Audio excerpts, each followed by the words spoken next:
Salam sejahtera untuk kita semua. Perkenalkan, nama saya Renaldi Joseph Pansilalahi dengan nomor NPM 4521210062, yang dimana pada hari ini saya akan mempresentasikan tugas basis data, yang dimana topik yang saya pilih ialah Kartu Identitas Anak atau KIA. Kemudian dosen pengajar saya Ibu Sri Rezeki Chandra Nursari, DRA MKom. Kemudian yang disusun oleh saya sendiri dari kelas basis data B.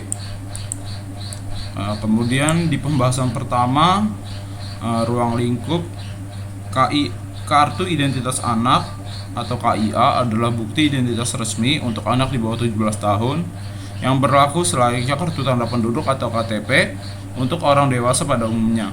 Sama juga seperti KTP, Kartu Identitas Anak atau KIA ini diterbitkan oleh Dinas Kependudukan dan Pencatatan Sipil atau Dukcapil, kabupaten atau kota. KIA yang diterbitkan di masa perkembangan anak dibagi menjadi dua, yaitu untuk anak usia 0-5 tahun dan anak usia 5-17 tahun. Kemudian adapun atribut-atribut yang ada pada KIA.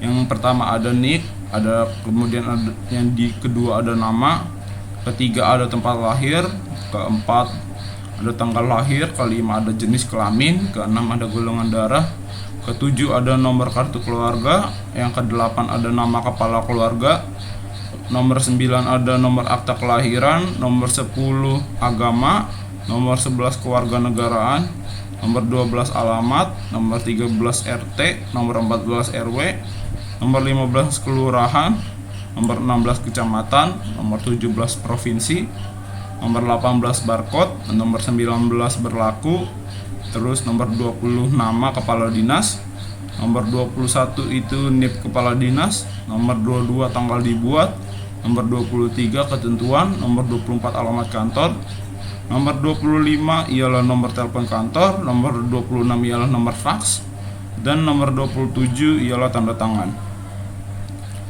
Yang dimana atribut dari KIA yang saya miliki ialah 27.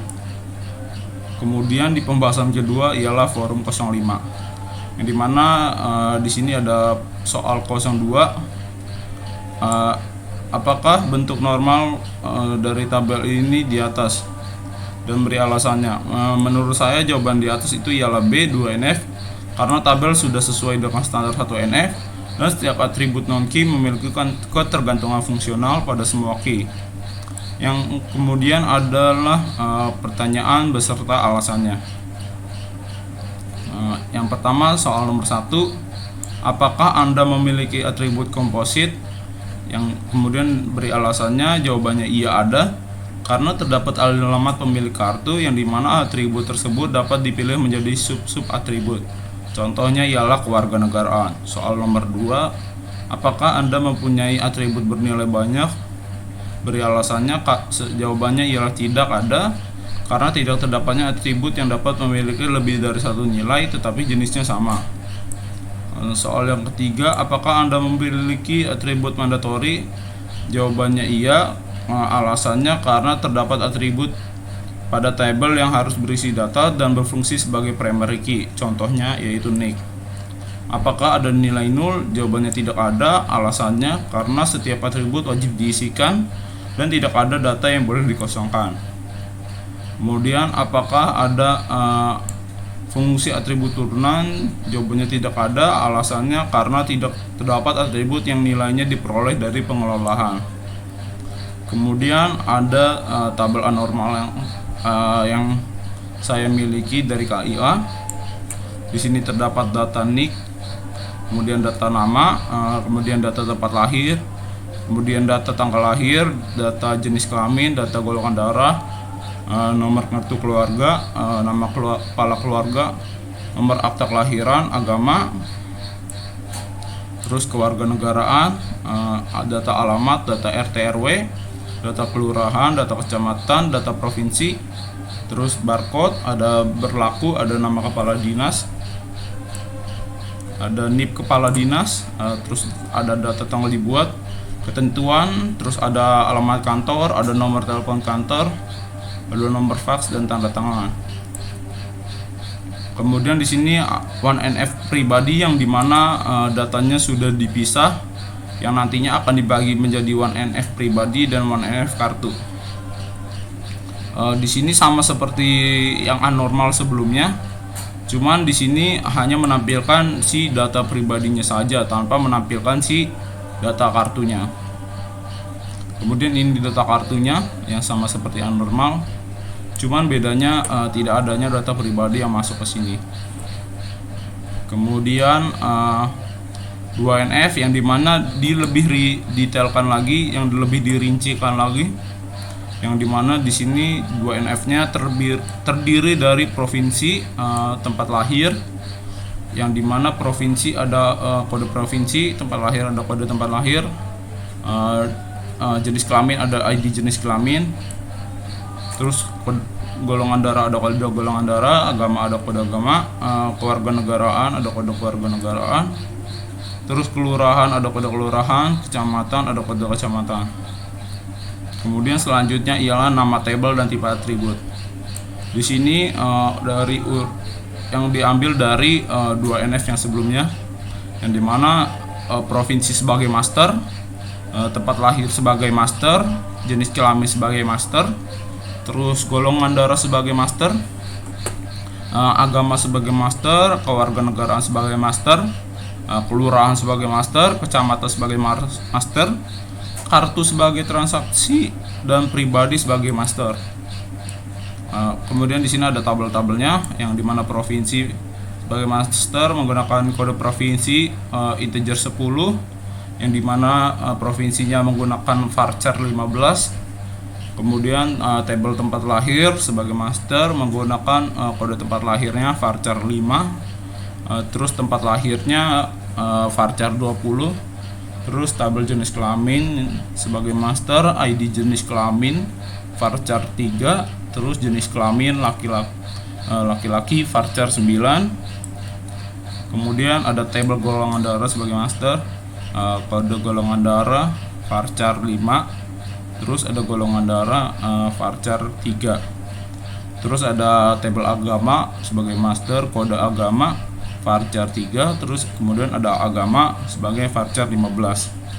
Kemudian tabel kewarganegaraan sebagai master, kemudian kode kewarganegaraan berisikan varchar 3, yang dimana negaranya varchar 30. Terus tabel kelurahan sebagai master, kode kelurahan integer 10, kelurahan varchar 20. Terus kemudian tabel kecamatan, yang dimana kode kecamatan integer 10, kecamatan varchar 20. Kemudian selanjutnya tabel pribadi sebagai master, yang dimana di sini ada nick sebagai primary key, terus ada varchar 10, ada nama sebagai varchar 20. Terus di sini dari tabel sebelumnya, tabel yang di sini, yang nantinya akan menjadi foreign key di tabel pribadi, yang dimana nanti akan hanya memasukkan si kode-kodenya yang ini saja tanpa harus memasukkan si datanya. Jadi nantinya akan dimasukkan kodenya varchar yang dimana varchar 5 sebagai di sini kode tempat lahir sebagai foreign key, terus tanggal lahir varchar 8, terus ID juga sama sebagai foreign key yang berisikan varchar 3, kemudian kode golongan darah sebagai foreign key juga berisikan varchar 5, kemudian ada nomor kartu keluarga sebagai varchar 10, ada nama kepala keluarga varchar 20, nomor akta kelahiran varchar 15, kode agama sebagai foreign key varchar 3, terus ada kode kewarganegaraan sebagai foreign key varchar 3, terus ada alamat sebagai varchar 20, ada RT sebagai integer 3, ada RW sebagai integer 3, terus ada kode kelurahan sebagai foreign key isinya integer 10, kode kecamatan sebagai foreign key integer 10, kemudian ada kode provinsi sebagai foreign key integer 10. Kemudian di sini ada tabel kartu sebagai transaksi yang dimana barcode berisikan integer 5, terus tanggal berlaku. Di sini berisikan varchar 8, kemudian nama kepala dinas varchar 20, kemudian NIP kepala dinas varchar 10, terus tanggal dibuat ialah varchar 8, kemudian ketentuan ialah integer 5, kemudian alamat kantor varchar 12, nomor telepon kantor varchar 12, nomor fax varchar 10, dan tanda tangan itu integer 5.